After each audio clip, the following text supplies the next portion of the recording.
অন্ধকারের বাধা সব দূরে যাবে সরে, শয়তানের বাঁধন ছিঁড়ে যাবে এক নিমেষে। তার সবে মিলে গান তার স্তুতি জয়গান, যিশুরি মুক্তিদাতা পাপীর পরিত্রাতা।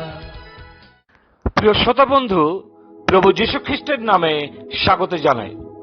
আসুন আজ সকালেও জাবেসের প্রার্থনা সম্বন্ধে একসাথে কিছু শিক্ষা লাভ করি। এই ছোট্ট অধ্যয়নে আমি আপনাদের আশীর্বাদের জন্য জাবেসের প্রার্থনার আশ্চর্যজনক সত্যগুলির সাথে পরিচয় করিয়ে দিতে চাই এবং আপনার জীবনের অভিজ্ঞতার নিয়মিত অংশ হিসাবে এটার জন্য ঈশ্বরের আশ্চর্যজনক প্রার্থনার উত্তরগুলি আশা করার জন্য আপনাদের উৎসাহিত করতে চাই। আমরা প্রার্থনা করি, কিন্তু প্রার্থনার উত্তরের আশা বা প্রত্যাশা করি না। প্রার্থনা করি, কিন্তু বিশ্বাস করতে পারি না ঈশ্বর তা শুনেছেন। প্রার্থনা করি, কিন্তু ঈশ্বরের নিকটে উত্তর পাওয়ার অপেক্ষা করি না। মনে রাখবেন, ঈশ্বর প্রত্যেকটা প্রার্থনা শোনেন যখন আমরা অন্তর দিয়ে তার নিকটবর্তী হই। আমি কিভাবে জানি যে এটি আপনাকে উল্লেখযোগ্যভাবে প্রভাবিত করবে? আমার ব্যক্তিগত অভিজ্ঞতা এবং অন্যান্য জায়গাতে তথা অন্য দেশের বাঙালি বিশ্বাসীদের সাক্ষ্যের কারণে যাদের আমি এই নীতিগুলি শিখিয়েছি। কারণ আরো গুরুত্বপূর্ণভাবে জাবেসের প্রার্থনা আপনার ভবিষ্যতের জন্য ঈশ্বরের শক্তিশালী ইচ্ছাকে প্রকাশ করে। অবশেষে কারণ এটি প্রকাশ করে যে আপনার পিতা আপনাকে অনেক বেশি দিতে চান যা আপনি কখনো চাইতে পারেননি। শুধু সেই ব্যক্তিটিকে জিজ্ঞাসা করুন যার কোনো ভবিষ্যৎ নেই। কিন্তু জাবেস ইসরায়েলের ঈশ্বরের নামে ডাকলেন এবং ঈশ্বর তার উত্তর দিলেন, কারণ জাবেস তার ভবিষ্যৎ ঈশ্বরে ভরসা করে দেখতে পেয়েছিলেন। তাই তিনি প্রার্থনা করতে পেরেছিলেন, তুমি সত্যই আমাকে আশীর্বাদ করো, আমার অধিকার বৃদ্ধি করো ও তোমার হস্ত আমার সঙ্গে সঙ্গে থাকুক, আর আমি যেন দুঃখপ্রাপ্ত না হই, এই জন্য মন্দ থেকে আমাকে রক্ষা করো। ঈশ্বর সঙ্গে সঙ্গে থাকলেই অনুগ্রহ পাবেন এবং মন্দ থেকে দূরে থাকার অন্তরে ইচ্ছা ও আগ্রহ থাকবে। আপনি হয়তো বলবেন, মন্দ কি? আমি তো বিশ্বাসী, আমি পালক, আমি সেবক, আমি পরিচারক ইত্যাদি ইত্যাদি। কিন্তু প্রিয়, একবার চিন্তা করুন তো, ঈশ্বরের নামে কি আপনি মন্দ অভিলাষা করেন না? ঈশ্বর যেমন চান না সেইভাবে নিজের স্বার্থ সিদ্ধির চেষ্টা করা। আমি অনেক বছর পূর্বে একটি বই পড়েছিলাম, যে বইটির শিরোনাম ছিল পবিত্রগণের পাপ। হ্যাঁ প্রিয়, যদি এই পুস্তকটি কোথাও আপনি পেয়ে থাকেন তাহলে সংগ্রহ করবেন এবং পড়বেন। আজ বড় বড় পালক, প্রচারক, বিশিষ্ট পদাধিকারীগণ নিজেদের পাপ নিজেরা বুঝতে পারেন না, কিন্তু অন্য লোকেরা তাদের পাপ লক্ষ্য করে থাকেন।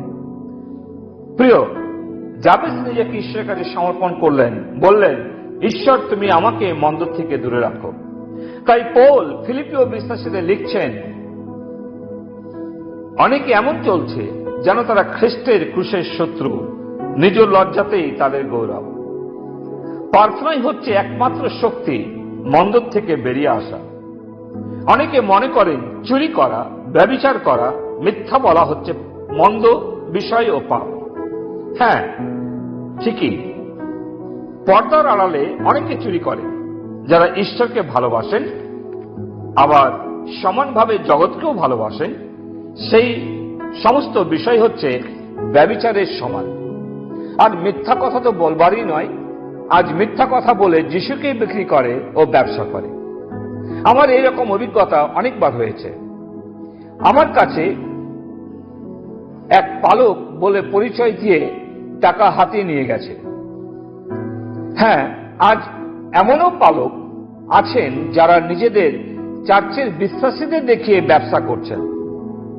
আমি একটি ডায়েরি পেয়েছি এক পালকের কাছ থেকে, যার মধ্যে ভারতবর্ষের বিভিন্ন প্রান্তে গিয়ে টাকা তুলেছেন সেই নথিভুক্ত আছে।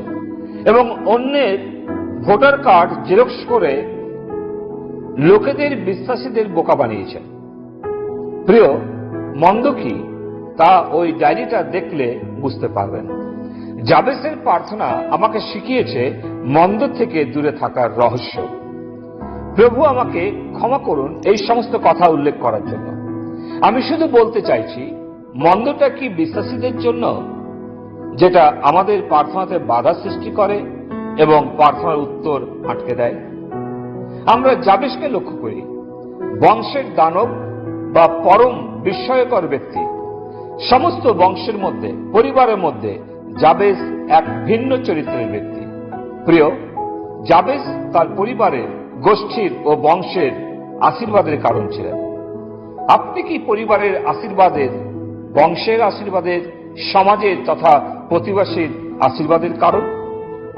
যদি তা না হয়ে থাকে, তাহলে প্রভুকে বলুন, প্রভু আমাকে মন্দ থেকে দূরে রাখো, আমার অধিকার বৃদ্ধি করো, আমার সঙ্গে সঙ্গে থাকো। কেউ বলেছেন, মানুষের মধ্যে সত্যিই খুব সামান্য পার্থক্য আছে, কিন্তু সেই সামান্য পার্থক্যটি অনেক পার্থক্য গড়ে দেয়। প্রিয়, আসুন মন্দ থেকে দূরে যাই। ঈশ্বর তিনি আমাদের প্রত্যেককে সাহায্য করুন এবং আশীর্বাদ করুন। পিতা ঈশ্বর, তোমাকে ধন্যবাদ দিই জাবেসের প্রার্থনার জন্য। যদিও প্রভু তার সম্বন্ধে 2টি লাইন লেখা আছে, কিন্তু প্রভু এই 2 পদের মধ্যে তুমি এক বৃহৎ শিক্ষা দিয়েছ, যে প্রভু তিনি প্রার্থনা করেছেন মন্দ থেকে দূরে থাকার জন্য। প্রভু, আজ সকালে আমাদের প্রার্থনা, তুমি আমাদের প্রত্যেককে মন্দ থেকে দূরে রাখো। প্রভু, তোমার অনুগ্রহ, তোমার হস্ত আমাদের উপরে রাখো। প্রার্থনা প্রভু যিশু তোমার নামে চাই, আমেন। অন্ধকারের বাধা সব দূরে যাবে সরে, শয়তানের বাঁধন ছিঁড়ে যাবে এক নিমেষে। তার সবে মিলে গান, তার স্তুতি জয় গান। যিশুরি মুক্তিদাতা, পাপীর পরিত্রাতা।